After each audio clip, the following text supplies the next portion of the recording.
Niteka n'umunezero ntangere vyo gusubira kubana namwe banywanyi bacu mubana natwe makuru n'ibiganiro vya misi yose tubandanya gushikiriza kuri nombonesha kure yacu ari nayo yanyu Umuhuza TV. Uyu numwe tugiye kugaruka ku makuru hagezwe ko ariko aravugwa muri kano kanya nga mu gihugu c'u Burundi, akaba ari amakuru tuza kugaruka ko mu buryo burambuye, n'amakuru arabana n'igisata ca politike ngaha mu gihugu c'u Burundi. Namakuru tugiye kugaruka ku wahoze ari umuyobozi mukuru w'Banki Nkuru y'Igihugu BRB Dieudonné Murengerantwari, aho yoba yidegemvya kuva ku wa kabiri w'iyindwi inyuma y'amezi 3 yaramaze mu munyororo yagirizwa ivyaha bikomeye vy'ubusuma no guhungabanya ubutunzi bw'igihugu. Bamwe mu bacamanza bakavuga ko yoba yararekuwe ku gikenye c'utwara urwego rw'iperereza Generale Ildefonse Habarurema. Tubibutse ko Dieudonné Murengerantwari yinjijwe ibohero rikuru rya Mpimba kwigenekerezo ya 22 ukwezi kwa 11 mu mwaka uheze w'2023.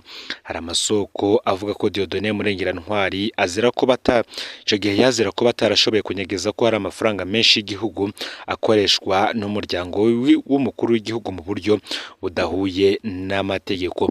Hakaba hari ko haravugwa ngo amamiliyoni y'amadolari ahabwa ishiramwe Prestige rivugwa ko ari rya Angelina Ndayishimiye.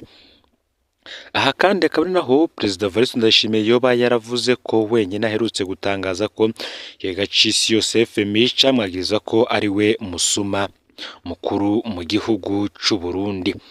Dieudonné Murengerantwari ahagarikwa yafashwe ku igenekerezo y'icumi Gitugutu umwaka w'2023. Aha ihagarikwa ryiwe rero rikaba ryariho kuri ibi vyaha yagirizwa, akaba kandi yarafashwe hamwe n'umurwizatunga Sylvestre Niyonsaba. Umurwizatunga arongoye ishirahamwe rifise imitahe mu kigo kijejwe ibikorwa vy'ikivuko ca Bujumbura Global Port Services. Akaba yarafashwe ari kumwe n'uyu murwizatunga. Irekurwa ryiwe nkuko vyagaragaye, bamwe bakavuga ko ryoba ririmwo igikenye c'urongoye iperereza Generale Ildefonse Habarurema.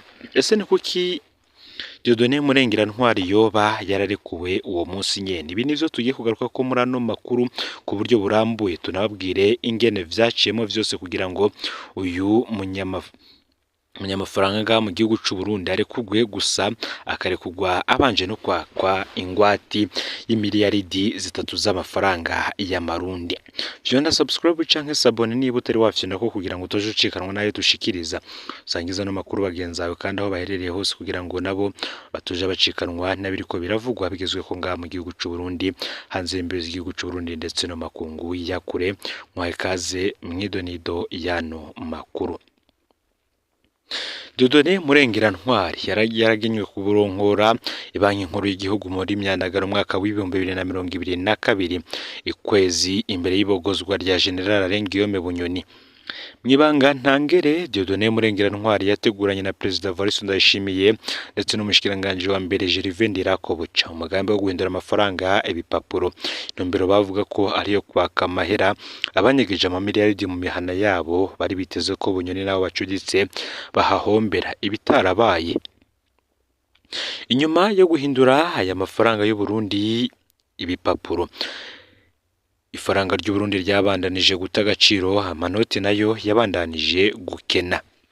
Kwigenekerezo y'indwi Gitugutu umwaka w'2023 murantunge, Dieudonné Murengerantwari yarahagaritswe n'iperereza inyuma y'urugendo rw'intumwa za FMI mu gihugu c'u Burundi.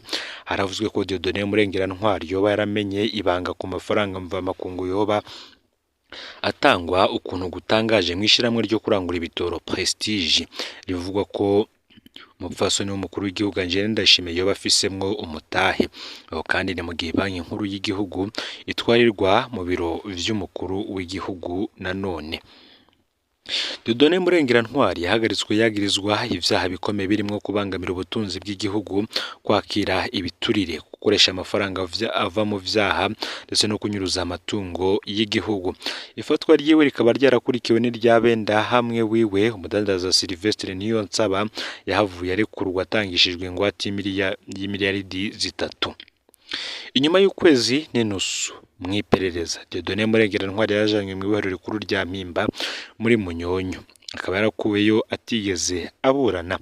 RPA ikaba ivuga ko Dieudonné Murengera-Ntwari arekuwe ku bw'igisore c'umukuru w'iperereza General Major Ildefonse Habarurema batazira King Kongo.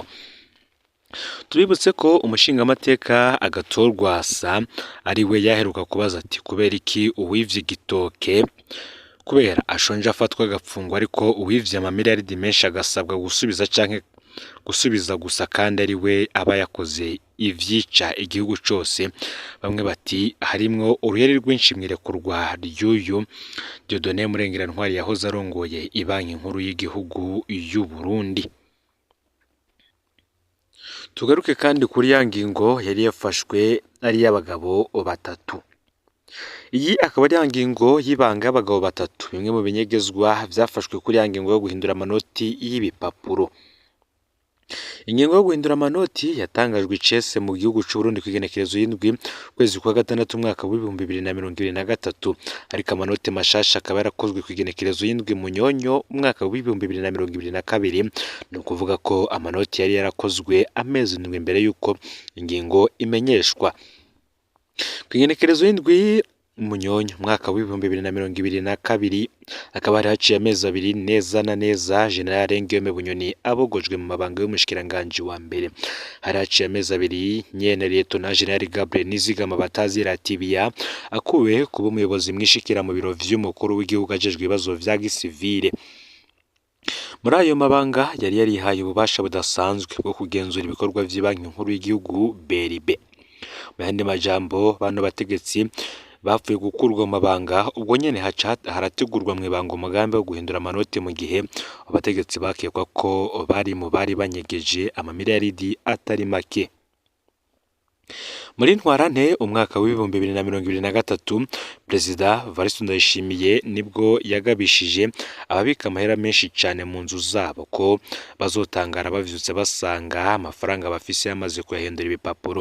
Ico gihe akaba aribwo yasaba ko bonyaragasa kuyajana mu mabanki.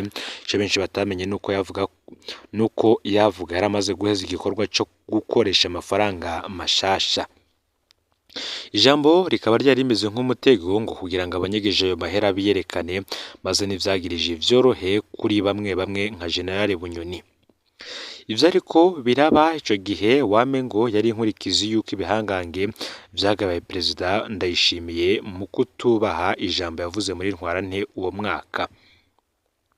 Kimwe mu bitangaza benshi ni ingingo yateguwe amezi ndwi ariko ntimenyekane, kandi abo yerekeye ubwa mbere ari abantu bafise amasoko menshi cyane ashobora kubaha amakuru mu nzego zose z'igihugu. Abakekwa ko banyegeje amamiliyaridi menshi mu nzu zabo bari bazi ko BRB ifashe ingingo yo guhindura amanoti bazoca babimenya kare, ariko siko vyagenze, nabo ngo batangaye mu bandi. Muti none vyagenze gute ngo abantu nka Bunyoni canke Tibia ntibamenye ikintu kiriko kirategurwa na BRB kandi bafise amasoko akomeye cyane? Amakuru ahari akavuga ko iyi ngingo yateguwe mu ibanga ntangere na Perezida Ndayishimiye, umushikiranganje wa mbere Gervais Nderakobuca ndetse n'uyu yari umuyobozi mukuru w'Banki Nkuru y'Igihugu BRB Dieudonné Murengera-Ntwari. Abandi bategetsi ngo baba bataramenyeshejwe ivy'iyi ngingo, abagize leta nabo nta na kimwe bamenyeshejwe. Amakuru ahari akavuga ko umukuru w'igihugu wenyene yoba yarigiriye hanze kuvugana n'ishiramwe ryakoze amanoti mashasha. Amakuru adashobora kwemezwa neza akavuga ko yoba arabikoranye n'ishiramwe ryo mu gihugu yashimye kumenyekanira, ari naryo ryoba ryarazanye amanoti mashasha rivuga ko rigiye kurondera isoko ryo gucukura ubutare. Amakuru ajanye n'irishira hamwe ntidushobora kwemeza kuko atavyemezo vyayo dufise.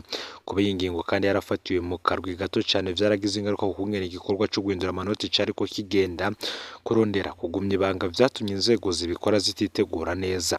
bica bivyara akajagari kagiye karaboneka kuva mu ntango. Uko abanyagihugu bagiye bidoga niko n'abategetsi baza baragerageza gukosora ibitaragiye birategurwa neza. Bamwe ico gihe banibajije aho abantu barunze amadolari boba barayakuye.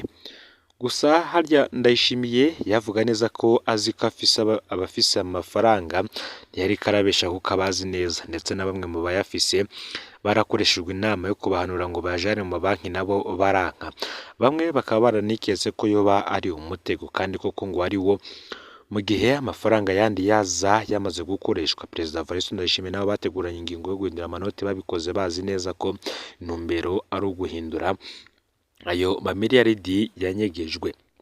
Nubwo rero Dieudonné Murengerantwari, Perezida Evariste Ndayishimiye be n'umushikiranganji wa mbere Gervais Ndirakobuca bakoranye ibi vyose, gusa Dieudonné Murengerantwari ngo icamunaniye akiri mu mabanga yiwe ni ukugerageza guhisha ingene amafaranga ahabwa ishirahamwe bita Prestige, bamwe bavuga ko ryihagiye urudandazwa rw'igitoro mu gihugu c'u Burundi kandi ryegukira umutambukanyi w'umukuru w'igihugu Varisito Ndayishimiye. Akaba yarekuwe rero ngo ku gitsure c'urongoye iperereza Generali Ildefonse Habarurema. Ayo niyo makuru yaragizwe ko muri kano kanya. Fyonde subscribe canke sabone niba utari wafyonda ko kugira ngo utoje ucikanwa nayo dushikiriza. Sangize kandi n'amakuru bagenzi aho baherereye hose kugira ngo batoje bacikanwa nabiriko biravugwa bigezwe ko ngaha mu gihugu c'u Burundi, hanze y'imbizi y'igihugu c'u Burundi ndetse no makungu ya kure.